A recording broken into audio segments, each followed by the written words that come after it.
YSR Congress party అధికారం కోల్పోయిన తర్వాత ఇప్పటికే 4 రాజ్యసభ సభ్యులు, 4 ఎమ్మెల్సీలు రిజైన్ చేశారు సార్. రీసెంట్గా మరి రాజశేఖర్ ఎమ్మెల్సీ ఆయన కూడా రిజైన్ చేశారు. ఇప్పుడు రీసెంట్గా అసెంబ్లీ మండలి లాబీల్లో బొత్సతో పవన్ కనిపిస్తూ ఉన్నారు. అలాగే బొత్సతో పవన్తో తోట త్రిమూర్తులు రీసెంట్గా కనిపించారు. ఆయన జనసేన పార్టీలోకి రాబోతూ ఉన్నారనేది పెద్ద ప్రచారం అయితే జరుగుతోంది. అఫీషియల్గా ఎవరు ఏమీ కామెంట్ చేయలేదు. కానీ అంటే ఇప్పుడు ఎంతో కొంత అసెంబ్లీలోకి వైసీపీ సభ్యులు బాయ్కాట్ చేశారు కాబట్టి అసెంబ్లీలో పెద్దగా ఇబ్బంది లేదు కూటమికి. కానీ మండలిలో మాత్రం బొత్స లాంటి వాళ్ళు అగ్రెసివ్గా ఫైట్ చేస్తూ ఉన్నారు సార్ కూటమి సభ్యుల మీద. సో మండలిని టార్గెట్ చేసిందా కూటమి? అంటే మండలిలో కూడా వైసీపీకి ఇబ్బంది తప్పదా? అంటే మండలి టార్గెట్ రాష్ట్ర సభ్యులు ఎందుకు పోతారండి సార్? మీరు రాష్ట్ర సభ్యులు కూడా టార్గెట్ చేసినట్టే కదా. ఒక్క టార్గెట్ అనేది మండలి వేరు, రాజ్యసభ వేరు, అసెంబ్లీ వేరు ఉండదు. ఇప్పుడు రాజ్యసభ సభ్యులు కూడా పోయారు కదా. మరి ఒక్క మండలినే టార్గెట్ చేస్తే రాష్ట్ర సభ్యులు ఎందుకు పోతారు? పోరు కదా. సో అందువల్ల టార్గెట్ మండలి, రాజ్యసభ, అసెంబ్లీ అని ఉండదు. వైఎస్ఆర్ కాంగ్రెస్ పార్టీనే టార్గెట్ అవుతుంది. అక్కడ మండలి ఉంటేంది, అసెంబ్లీలు ఉంటేంది, రాజ్యసభలు ఉంటాయింది. సో రాజ్యసభ సభ్యులు అయితే ఇంకా చాలామంది పోయారు కదా, ఒక్కరు కాదు కదా. ఇప్పుడు మీకు విజయసాయిరెడ్డి, బీదమస్తానరావు, ఆర్ కృష్ణయ్య, మోపదేవి వెంకటరమణ, ఆర్ కృష్ణ వీళ్ళంతా వెళ్ళిపోయారు కదా. మరి ఇంకా మండలి కన్నా ఎక్కువనే పోయారు ఇంకా రాజ్యసభలో. మళ్ళీ అప్పుడు రాజ్యసభనే టార్గెట్ చేశారని మనం చర్చించలేకపోయాం కదా. అందువల్ల రాజ్యసభనే టార్గెట్ చేసుడు, మండలినే టార్గెట్ చేసుడు, అసెంబ్లీనే టార్గెట్ చేసినట్టు ఉండదు. వైఎస్ఆర్ కాంగ్రెస్ను టార్గెట్ చేస్తారు. సో ఎక్కడ వైసీపీకి బలం ఉంటే రేపు అసెంబ్లీలో కూడా కొంతమంది ఎమ్మెల్యేలు లాగుతారేమో చెప్పలేము. సో ఇది ఎందుకు జరుగుతుంది అంటే ఇదేమి కొత్త కాదు, వైసీపీకే జరిగిందా? ఇప్పుడు తెలంగాణలో బీఆర్ఎస్కి చెందిన 10 మంది ఎమ్మెల్యేలు కాంగ్రెస్లో చేరలేదా? కేసీఆర్ అధికారంలో ఉన్నప్పుడు కాంగ్రెస్, టీడీపీ ఎమ్మెల్యేలు బీఆర్ఎస్లో చేరలేదా? తెలుగుదేశం అధికారంలో ఉన్నప్పుడు వైసీపీ ఎమ్మెల్యేలు చేరినట్లే జగన్ అధికారంలో ఉన్నప్పుడు కూడా వల్లభనేని వంశీ, మా గిరి ఇలా కొంతమంది చేరారా లేదా? ఇంకప్పుడు వాళ్ళకే 151 మంది ఎమ్మెల్యేలు ఉన్నారు కనుక మరి వీళ్ళు ఇంకా బయట వాళ్ళు వస్తే ఇంకెక్కడ కాంపిటీషన్ పెరుగుతుంది అనుకున్నారేమో. కానీ బట్ అప్పుడు కూడా చేరారు. సో ఈవెన్ ఈ ప్రాసెస్ అనేది దేశమంతటా రొటీన్గా జరిగే ప్రక్రియ. ఎందుకు జరుగుతుంది? ఒకటి, రాజకీయ పార్టీలు డబ్బున్న వాళ్ళని, కాంట్రాక్ట్లు, వ్యాపారాలు, ఆస్తులు, అక్రమాస్తులు ఇలా రకరకాల వాళ్ళను ఎంకరేజ్ చేస్తున్నారు. ఎందుకు ఎంకరేజ్ చేస్తున్నారు అంటే ఎన్నికలు అనేది కోట్ల వ్యవహారంగా మారింది. ఒక్కసారి ఆర్థిక ప్రయోజనాలతో ఇమిడి ఉన్న వారు రాజకీయాల్లోకి వస్తే ఏం జరుగుతుందంటే ప్రభుత్వాలు చాలా తొందరగా సులభంగా వాళ్ళని ఇబ్బందులు పెట్టగలుగుతుంది. ఇప్పుడు నేను ఇబ్బందులు ఎందుకు పెట్టగలుగుతుంటే ఏదో ఇప్పుడు నాకు కూడా ఒక 500 కోట్లు ఉన్నాయనుకోండి, ఉదాహరణకు నేను మోడీ ప్రభుత్వాన్ని ఒకటి ప్రశ్నించాను అనుకోండి, నా 500 కోట్ల వ్యాపారానికి ఎక్కడో కనుక కేంద్ర ప్రభుత్వం చెక్ పెట్టగలుగుతుంది. దాంతో నేను భయపడతాను, అమ్మో 50 కోట్లు పోతాయేమో అని. అలాగే 500 కోట్లు నాకు ఉన్నాయనుకోండి, నేను రేవంత్ రెడ్డి ప్రభుత్వాన్ని తీవ్రంగా ప్రశ్నించాను అనుకోండి, ప్రభుత్వం ఎక్కడో కానీ నాకు చెక్ పెట్టగలుగుతుంది. ఎందుకంటే ఏదో ఒకటి ఉంటుంది, ఎందుకు లింక్ ఉంటుంది.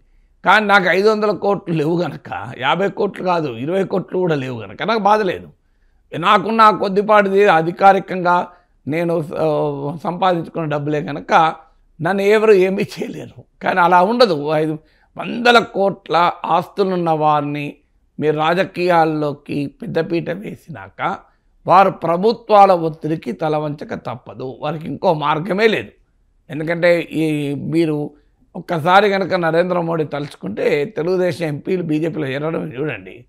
మీరు నాకున్న సమాచారం అయితే కనీసం ఒక 10 మంది టీడీపీ ఎంపీలు బీజేపీతో టచ్లో ఉన్నారు. ఇది నేను ఇంత ఓపెన్గా చెప్తాను. 10 మంది టీడీపీ ఎంపీలు బీజేపీతో టచ్లో ఉన్నారు. బీజేపీ కనుక ఒక డిసిషన్ తీసుకుంటే జాతీయ నాయకత్వం తెలుగుదేశంతో విడగొట్టుకోవాలి అని కనుక నిర్ణయం తీసుకుంటే జరగబోయే పరిణామం అదే మీరు చూస్తుండండి. ఎందుకంటే గతంలో రాజ్యసభ సభ్యులు టీడీపీ రాజ్యసభ సభ్యులు బీజేపీలో చేరలేదా? ఇది గమనించే తెలుగుదేశం చాలా జాగ్రత్తగా వ్యవహరిస్తుంది. ఎక్కడా ఒక్క మాట అనకుండా, మోడీ ప్రభుత్వానికి నొప్పించకుండా చాలా కాషియస్గా తెలుగుదేశం ఎందుకుంది వాళ్ళకు కూడా తెలుసు. నాకు ఇన్ఫర్మేషన్ వాళ్ళకు ఉండదా? సో మీరు అంటే నేను ఎందుకు ఈ ఉదాహరణ చెప్తాను అంటే వైసీపీ ఖాళీ కావచ్చు, దీన్ని ఆశ్చర్యపడి ఇప్పుడు ఎమ్మెల్యేలు పోవచ్చు, ఇంక ఎమ్మెల్సీలు పోవచ్చు. ఒక్కసారి కనుక అంటే అతనికంటే గనుడు ఆచంట మల్లన్న అన్నాడు, పొట్టోడు పొడుగోని కొడితే పొడుగోడు పొట్టోని కొడితే పొడుగోని పోచమ్మ కొట్టింది అంటారు కదా. వైసీపీని టీడీపీ కొడితే బీజేపీ తెలుసుకున్నది అనుకోండి, టీడీపీని కొడితే వాళ్ళ కేంద్ర ప్రభుత్వం ఉంది. సో ఎవరున్నారు తెలుగుదేశంలో నాయకులంతా అన్ని పార్టీలాగానే 100 కోట్ల ఆస్తున్న వాళ్ళని మోడీ ప్రభుత్వం తలుచుకుంటే ఏమైతే సిబిఐ ఈడీ ఇప్పుడు మన దేశమంతటా ప్రతిపక్ష పార్టీలు ఏం చేస్తున్నారు, అజిత్ పవార్ పార్టీని ఏం చేశారు, ఏడీఎంకేని ఏం చేశారు, మీకు ఏక్నాథ్ షిందేని ఏం చేశారు మనం చూస్తున్నాం కదా. మమతా బెనర్జీ ఎందుకు కామ్ అయిపోయింది? మమతా బెనర్జీ ఒకప్పుడు వీరనారి కదా, మోడీ ప్రభుత్వం పైన విరుచుకుపడేది కదా, ఇప్పుడంతా కామ్ అయిపోయింది. మీరు గమనించండి. నాకున్న సమాచారం ఏంటంటే కామ్ ఎందుకైంది, అభిషేక్ బెనర్జీ పైన కేసులు ఉన్నాయి, సో అందువల్ల తన మేనేజర్ పైన కేసులు ఉన్నాయి, సో సిబిఐ ఈడీ ఉంది, అందుకే మమతా బెనర్జీ అండర్స్టాండింగ్లోకి వచ్చేసింది.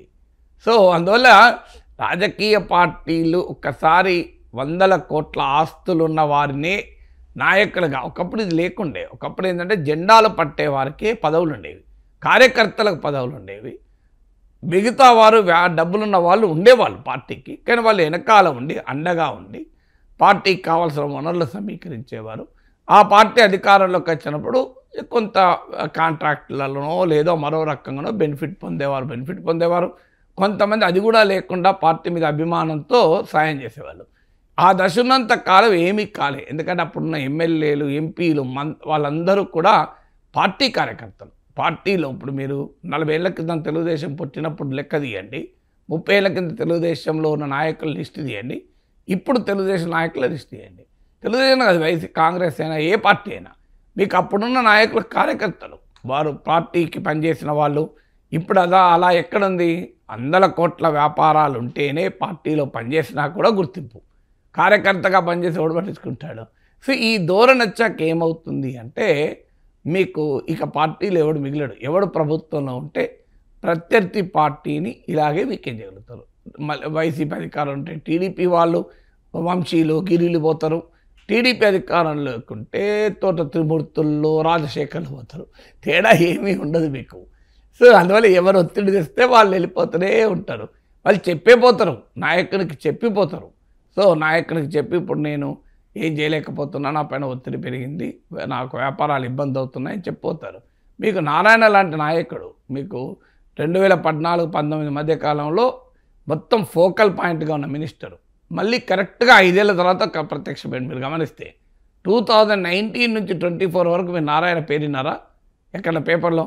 ఆయన కాలేజీలు, ఆయన స్కూళ్ళు చూసుకుంటున్నారు, ఆయన వ్యాపారాలు ఆయన ఉన్నారు, బయటికి రాలే. 5 ఏళ్ల తర్వాత డైరెక్ట్గా మళ్ళీ ఎమ్మెల్యేగా పోటీ చేశారు, మళ్ళీ మంత్రి అయ్యాడు, పురపాలక మంత్రి. మరి 5 ఏళ్ళు ఎందుకు రాలే బయటికి? వస్తే ఏం చేస్తారు? ఆడ జగన్ ప్రభుత్వం తొక్కిపడేస్తుంది, ఎందుకంటే ఆయన ఊరూరు స్కూళ్ళు ఉన్నాయి, కాలేజీలు ఉన్నాయి. సో అందువల్ల వ్యాపారాలు ఉన్నవారు రాజకీయాల్లో పరిస్థితి ఉంటుంది. ఇప్పుడు తెలుగుదేశం పార్టీ తరఫున రేవంత్ రెడ్డి విమర్శించాల్సిన పరిస్థితి వస్తే మీరు నారాయణ విమర్శించగలరా? లేదు హైదరాబాద్లో వ్యాపారాలున్న ఏ తెలుగుదేశం నాయకుడిని విమర్శించగలరా? హైదరాబాద్లో ఆస్తులు ఉన్న వాళ్ళు విమర్శించగలుగుతారా? విమర్శించలేరు, ఎందుకంటే వాళ్ళ వ్యాపారాలు ఉంటాయి, ఆస్తులు ఉంటాయి. మళ్ళీ ఎవరు విమర్శిస్తారంటే తెలుగుదేశం తరఫున ఈ లింక్ లేని వాళ్ళే విమర్శిస్తారు. సో అందువల్ల రాజకీయాలలో ఈ వ్యాపార సంస్కృతి పెరిగాక అనివార్యంగా పార్టీలు ఇలాగే. రెండవది నాయకులు కూడా అలాగే అయ్యారు. ఇప్పుడు జగన్మోహన్ రెడ్డి తనకు ఉపయోగపడితే అనుకుంటే తన సొంత పార్టీని కూడా పక్కకు పెట్టి బయట పార్టీని తీసుకొచ్చుకున్నాడు. సో వాళ్ళు మళ్ళీ అలాగే మీకు తెలుగుదేశంలో కూడా సొంత పార్టీ వాళ్ళని కూడా పక్కన పెట్టి వాళ్ళని తీసుకున్నారు. అందుకే మీకు ఒంగోలులో బాలినేని వర్సెస్ జనార్దన్ ఇవన్నీ ఎందుకు వింటాం మనం అంటే రాజకీయ పార్టీల నాయకత్వం తమ ప్రయోజనాల కొరకు తమ కార్యకర్తల తమ నాయకుల ప్రయోజనాలు పక్కకు పడేస్తున్నారు. వాళ్ళు అధికారంలోకి రావాలి, జగన్మోహన్ రెడ్డికి జగన్ అధికారంలో, చంద్రబాబు నాయుడు తాను అధికారంలో రావాలి. ఈ తాము అధికారం పార్టీ ప్రయోజనాల పేరు చెప్పి స్థానికంగా ఉన్న నాయకులను లైట్ తీసుకుంటున్నారు. సో ఈ పరిణామం ఎప్పుడైతే వస్తుందో మీకు అందుకే ఒక పిఠాపురంలో ఒక వర్మ పుడతాడు, మీకు ఒంగోలు జనార్దన పేరేంటి దామచర్ల జనార్దన్లు పుడతారు. వీళ్ళంతా ఎందుకు పుడతారు? ఎందుకంటే ఏం చేస్తారు? పార్టీ అధినాయకత్వం వాళ్ళ ప్రయోజనాలే చూసుకుంటారు, కిందల ప్రయోజనాలు చూడకపోయే వరకు వర్మల కర్మగా మారిపోతారు. సో ఈ పరిస్థితి వస్తుంది.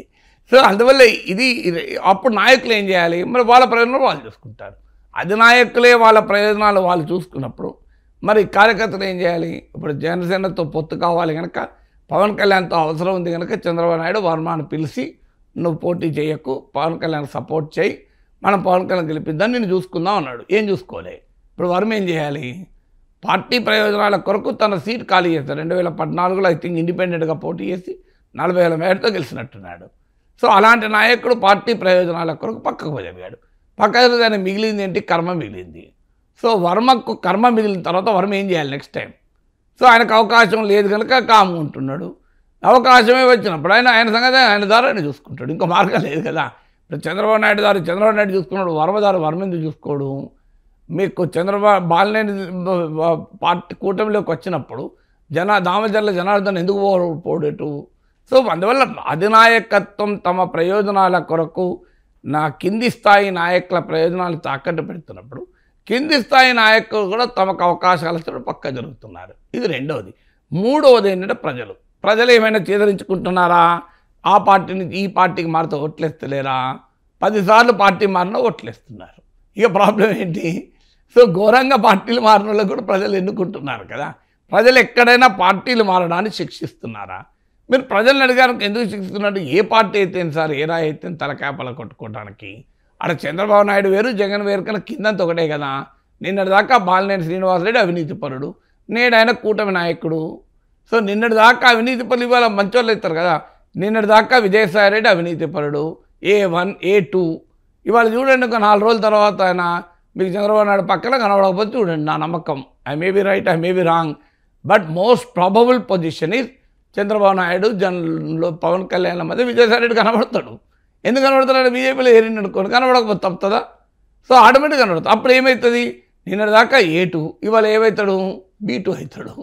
సో ఇలా ప్రజలు కూడా ఏం చేయాలి మరి? ప్రజలు సార్, వైఎస్ఆర్ కాంగ్రెస్లో ఉంటే విజయసాయిరెడ్డి అవినీతిపరుడు, బీజేపీలో ఉంటే అవినీతిపరుడు కాదా? బాలినేని శ్రీనివాసరెడ్డి వైసీపీలో ఉంటే అవినీతిపరుడు, జనసేనలో ఉంటే కాదా సార్? మరి ఎవడైతే సార్ మాకు అని వాళ్ళు అంటున్నారు. మాకు ఎవరు 2,000 3,000 ఎవరితో వాళ్ళకని. సో ఇక్కడ ఎవరిది? ఇక నాలుగవది, చట్టం ఏమైనా చేయగలుగుతుందా? చట్టం గెలిచిన ఎమ్మెల్యేలు పార్టీ ఫిరాయిస్తేనే ఏం చేయలేకపోతుంది. చట్టం, న్యాయ వ్యవస్థ, మన వ్యవస్థలన్నీ ప్రేక్షక పాత్ర పోషిస్తున్నాయి. పార్టీ బీఆర్ఎస్ తరఫున గెలిచిన దాన నాగేందర్ కాంగ్రెస్ తరఫున ఎంపీ అభ్యర్థి, కాంగ్రెస్ తరఫున గెలిచిన వాళ్ళు కేసీఆర్ ప్రభుత్వంలో మంత్రులు, వైసీపీ తరఫున గెలిచిన వాళ్ళు టీడీపీ ప్రభుత్వంలో గతంలో మంత్రులు. ఇంత ఓపెన్గా జరుగుతున్నా కూడా వ్యవస్థలు ఏం చేయగలుగుతున్నాయి? చూటుకో ఆ ఫిరాయింపు చట్టం బహిరంగంగా ఉల్లంఘన జరుగుతున్నా ఎవడు ఏమీ చేయలేని పరిస్థితి. ఇంతకన్నా ఏముంటుంది? అందువల్ల రాజకీయ పార్టీలు అవకాశాలు ఉన్నప్పుడు ఉంటారు, అవకాశాలు ఉన్నప్పుడు వెళ్ళిపోతారు. మళ్ళీ సందర్భం వచ్చినప్పుడు అన్న మళ్ళీ వస్తలే అన్న కొద్దిగా ఇట్లా బయటికి పోయేస్తా అని. ఇప్పుడు వైసీపీకి పోయి నుంచి వెళ్ళిపోయే వాళ్ళంతా జగన్కి చెప్పేపోతారు. సగం మంది, 100-78% మంది పైకి ప్రెస్ కాన్ఫరెన్స్ ఇట్లా స్టేట్మెంట్లు ఇస్తారు. కానీ నా నమ్మకం విజయసాయిరెడ్డి కూడా జగన్కి చెప్పేపోయాడు, నేనేం చేయలేనన్నా, చాలా ఒత్తిడి వస్తుంది నాకు సిబిఐడి కేసులు వస్తున్నాయి, నేను చాలా ఇబ్బందిగా ఉందన్న, ఏమైనా అవకాశం ఉంటే అక్కడ నుండి కూడా నీ సంగతి చూసుకుంటలే అంటే మరి ఏం చేస్తా పోయిరా అని చెప్పి నమస్తే మళ్ళీ కలుద్దాం అనుకుంటే పోయేస్తారు. సో జరిగేది అదే. ఇప్పుడు టీడీపీలో ఎంపీలు బీజేపీలో చేరలేదా? చేరిన తర్వాత పర్యవసనం ఏమైంది? టీడీపీ బీజేపీ కలిసే తప్ప ఏమైనా జరిగినాయా? తమ రాజ్యసభలో తెలుగుదేశం పక్షాన్ని బీజేపీ విలీనం తీసుకుంటే చంద్రబాబు నాయుడు బీజేపీ కోపం ఉండాలి కదా. ఎక్కడుంది? పొత్తు పెట్టుకున్నాడు కదా. నిజంగా చెప్పాలంటే తన పార్టీ ఎంపీలను లాక్కొని తన పార్టీని చీల్చి పార్లమెంటరీ పార్టీని రాజ్యసభలో తన పార్టీ ఉనికి లేకుండా చేశారు. ఒక్కరిని మిగిలిచ్చారు కదా, రవీంద్ర కుమార్, కనకమేడాల రవీంద్ర కుమార్ ఒక్కరే మిగిలాడు. మరి ఎంత కోపం ఉండాలి బీజేపీ అయినా? కోపం ఎక్కడ ఉందా? మళ్ళీ బీజేపీతోనే చేరాడు కదా. సో ఇలా రాజకీయాలు నడిచినాక ఈ ఫిరాయింపులు ఉండకపోతే ఎవడు పట్టించుకుంటాడు?